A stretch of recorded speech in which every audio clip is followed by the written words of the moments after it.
L'Europe est-elle sortie d'affaire, comme on dit, après la crise du Covid et après la crise énergétique provoquée par la guerre en Ukraine? Le commissaire européen à l'économie, Paolo Gentiloni, vient d'expliquer que les prévisions de croissance des 27 pour cette année sont bien meilleures qu'attendues. Le produit intérieur brut, autrement dit les richesses de l'Union européenne, vont augmenter de plus de 1% cette année. On rejoint tout de suite Paul Germain à Bruxelles. Bonjour Paul, est-ce que tout cela est bon pour le consommateur européen?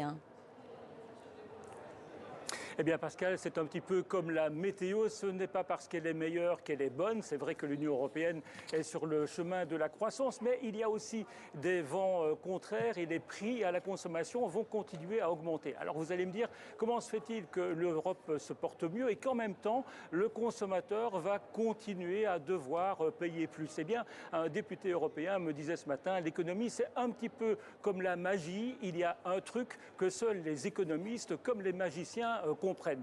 Blague dans le coin, c'est évidemment la hausse des salaires qui va principalement alimenter l'inflation. Mais cela veut dire que les États vont devoir continuer à aider les ménages en difficulté. Le problème, c'est que les États dépensent déjà beaucoup trop et la grande question du moment qui agite notamment les débats ici au Parlement européen, c'est de savoir ce que l'on va faire de cette fameuse règle des 3% de déficit que les États ne peuvent pas dépasser en principe. Cette règle des 3% de déficit, on l'a mise au frigo au temps du Covid-19, mais des pays comme l'Allemagne souhaitent revenir à la rigueur budgétaire et puis d'autres pays comme l'Italie et l'Espagne ne veulent absolument pas qu'on rouvre la porte du frigo. Et je vous donne un scoop, la Commission européenne est en train de préparer un compromis.